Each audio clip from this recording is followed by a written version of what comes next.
روایت میں آتا ہے حضرت عبداللہ ابن عباس رضی اللہ تعالیٰ عنہ حضور صلی اللہ علیہ وسلم کے ساتھ ایک مرتبہ تشریف لے جاتے ہیں. تو جب حضور صلی اللہ علیہ وسلم کے ساتھ تشریف لے جا رہے ہیں, حضور صلی اللہ علیہ وسلم اپنی اونٹ مبارک پر تشریف فرما ہے اور ساتھ حضرت عبداللہ ابن عباس اونٹ کی رسی پکڑ کر لے کر جا رہے ہیں. جب حضور صلی اللہ علیہ وسلم کی بارگاہ میں حضرت ابن عباس نے کہا یا رسول اللہ صلی اللہ علیہ وسلم میں آپ کی شان میں کچھ نعت پیش کرنا چاہتا ہوں, آپ کی شان میں کچھ آپ کے لیے عرض کرنا چاہتا ہوں. تو آپ نے کہا ٹھیک ہے میری شان میں اگر آپ کچھ کہنا چاہتے ہو تو ابن عباس کہو. تو حضرت عباس نے فرمایا کہ عرض کیا یا رسول اللہ صلی اللہ علیہ وسلم جب آپ دنیا میں پیدا ہوئے, جب آپ دنیا میں پیدا ہوئے یا رسول اللہ یہ زمین اور یہ آسمان روشن ہو گئے, چمک گئے, اور یا رسول اللہ اسی چمک میں اسی روشنی میں ہم آج رشد و ہدایت کا راستہ تلاش کرتے ہیں, اور آپ کے آنے کی وجہ سے جو دنیا میں روشنی ایمان اور چمک ہو چکی ہے یا رسول اللہ اسی میں ہم آج چاہ رہے ہیں اور اسی سے ہم جنت کا راستہ پائیں گے. تو میرے اعلیٰ حضرت فرماتے ہیں چمک تجھے سے پاتے ہیں سب پانے والے, چمک تجھے سے پاتے ہیں سب پانے والے, میرا دل بھی چمکا دے چمکانے والے, برستا نہیں دیکھ کر ابر رحمت, برستا نہیں دیکھ کر ابر رحمت, برستا نہیں دیکھ کر ابر رحمت, میرا بندوں پر بھی برسا دے برسانے والے, بندوں پر بھی برسا دے برسانے والے. اس پاک کا مفہوم ہے حضور پاک صلی اللہ علیہ وسلم فرماتے ہیں جب کوئی میرا امتی مجھ پر درود پاک پڑھتا ہے, جب خوشی سے محبت کے ساتھ میرا امتی جب مجھ پر ایک مرتبہ درود پاک پڑھتا ہے, اللہ عز و جل اس درود کی برکت سے, درود کے برکت سے اللہ ایک بادل کو پیدا فرماتا ہے, اور جب وہ بادل سے زمین پر برستا ہے تو اس سے پیتل نکلتا ہے, اور وہ جب کسی پہاڑ پر برستا ہے تو اس سے سونا بنتا ہے, اور جب کسی کافر کے سر پر وہ بادل کا خطرہ برستا ہے تو اس کافر کے سر پر بادل کا خطرہ برسنے کی وجہ سے اللہ تعالیٰ اس کو ایمان کی دولت نصیب فرماتا ہے. سبحان اللہ سبحان اللہ. حضور پاک صلی اللہ علیہ وسلم کی اسی حدیث کا ترجمہ فرماتے ہیں برستا نہیں دیکھ کر ابر رحمت, برستا نہیں دیکھ کر ابر رحمت, بندوں پر بھی برسا دے برسانے والے, بندوں پر بھی برسا دے برسانے والے. چمک تجھ سے پاتے ہیں سب پانے والے, میرا دل بھی چمکا دے چمکانے والے. اور بھائیوں سے گزارش ہے حضور پاک صلی اللہ علیہ وسلم کے ہم امتی ہیں, حضور پاک جب دنیا میں تشریف لائے اس وقت ہمیں یاد کیا, حضور پاک جب دنیا میں رہے اس وقت ہمیں یاد کیا, حضور پاک صلی اللہ علیہ وسلم جب دنیا سے ظاہری پردہ بنا کر جا بھی رہے تھے اس وقت بھی ہم امتیوں کو یاد کر رہے تھے. تو ہمیں چاہیے کہ حضور پاک صلی اللہ علیہ وسلم کی نعت کو پڑھنے میں آپ کسی طرح کا شرم اور جھجک محسوس نہ کریں, جس طرح آپ کو سمجھ میں آ رہا ہے, جس طرح سے آپ کا دل کہہ رہا ہے, اپنے جو میں الفاظ کہہ رہا ہوں اس کے ساتھ آپ ریپیٹ کرنے کی کوشش کیجیے, کوئی قسم کا ایک جھجک محسوس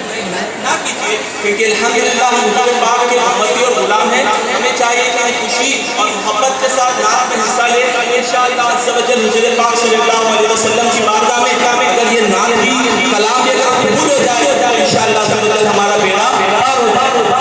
Just like to clarify one thing that please do not feel any shyness in yourself that I came to a function and here there is a Natia and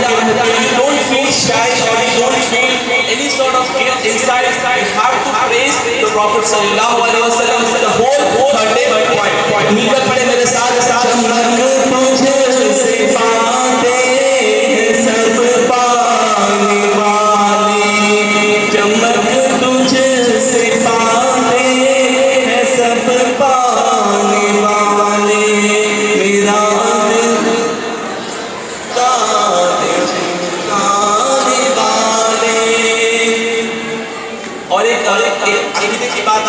جناب عرض کرنا چاہوں کہ اکثر لوگ آج کل یہ کہہ دیتے ہیں کہ معاذ اللہ ثم معاذ اللہ، پیارے نبی صلی اللہ علیہ وسلم دنیا میں ہے ہی نہیں، دنیا سے وہ تشریف لے چلے گئے. بعد لوگ کو معاذ اللہ کی کتابوں میں ایسی گندی باتیں انہوں نے ایسی گستاخیاں بھی لکھی کہ نبی پاک کو معاذ اللہ مرکز مکے میں مل گئے. تو ثم معاذ اللہ اس طرح سے جو کہتے ہیں وہ قرآن کا بھی انکار کر رہے ہیں، وہ حدیث کا بھی انکار کر رہے ہیں، کیونکہ اللہ نے قرآن میں فرمایا سورہ بقرہ غالباً آیت نمبر 1 میں اللہ نے فرمایا کہ جو اللہ کی راہ میں مرے تم انہیں مردہ گمان بھی نہ کرنا، وہ خبروں میں زندہ ہے، اللہ سے جب انہیں رزق بھی پہنچاتا ہے. یعنی ایک شہید کا مرتبہ اللہ نے یہ بتا دیا کہ وہ مرنے کے بعد بھی، زخموں سے چور ہونے کے بعد بھی وہ اپنے قبر میں زندہ جب ہو، تو اگر کوئی معاذ اللہ نبی پاک کو مردہ کہے تو وہ خود تو مردہ ہے. تو اعلیٰ حضرت فرماتے ہیں تو زندہ ہے واللہ، تو زندہ ہے واللہ، تو زندہ ہے واللہ، تو زندہ ہے واللہ، میرے چشم عالم سے چھپ جانے والے، میری چشم عالم سے چھپ جانے والے. شعر کا مفہوم مانا یہ ہے کہ یا رسول اللہ، خدا کی قسم آپ اپنے قبر میں حیات کے ساتھ زندہ ہے، لیکن یا رسول اللہ صرف پرابلم یہ ہے کہ ہمارے آنکھوں سے آپ نور چونکہ ہمارے آنکھوں کو آپ نظر نہیں آتے، تو آپ زندہ اپنے قبر میں ہیں. عقیدہ ہمارا یہ ہونا ہے کہ نبی اپنی قبر میں زندہ ہے. بس یہ پوائنٹ ہے کہ وہاں پر ہمارے آنکھوں میں یہ طاقت نہیں کہ حضور پاک صلی اللہ علیہ وسلم کا دیدار کر سکے. بخاری مسلم شریف کی حدیث پاک ہے، نبی صلی اللہ علیہ وسلم نے فرمایا جس نے نبی خواب میں دیکھا گویا اس نے مجھے دیکھا، یعنی گویا اس نے مجھے ہی دیکھا. یعنی حضور فرماتے ہیں میری شکل میں شیطان نہیں آ سکتا، یعنی جس کسی امت ہی کے خواب میں میں آؤں گا وہ میں ہی آؤں گا. اسی کو بیان کرتے ہوئے حدیث کا بیان کرنے والے اعلیٰ فرماتے ہیں تو زندہ ہے اللہ، تو زندہ ہے اللہ، میری چشم عالم سے چھپ جانے والے. اور آپ اپنے نقطہ یہ فرماتے ہیں رضا نفس دشمن ہے دم میں نہ آنا، رضا نفس دشمن ہے دم میں نہ آنا، کہ راستے میں ہے جان بچا تھانے والے، کہ راستے میں ہے جان بچا تھانے والے. چمک تجھ سے پاتے ہیں سب پانے والے، چمک تجھ سے پاتے ہیں سب پانے والے، میرا دل چمکا دے چمکانے والے. آخر میں ایک میسج آپ کو یہ دینا ہے کہ الحمدللہ عز و جل حضور پاک صلی اللہ علیہ وسلم کے غلام اور امتی ہے کہ ہمیں کوشش کرنی چاہیے کہ انشاءاللہ عز و جل ہر جگہ، چاہے وہ فنکشن ہو، چاہے وہ اسکول ہو، چاہے کالج ہو، ہمیشہ اپنے اسلامی اعتبار سے قرآن کی تلاوت کے ساتھ انشاءاللہ شروع کرے. انشاءاللہ اپنے گھروں میں اپنے ہر چیز میں انشاءاللہ برکتیں ہوں گی. اور انشاءاللہ یہ عہد بھی کرنا ہے کہ انشاءاللہ 5 وقت کی نماز باجماعت انشاءاللہ ادا کریں گے.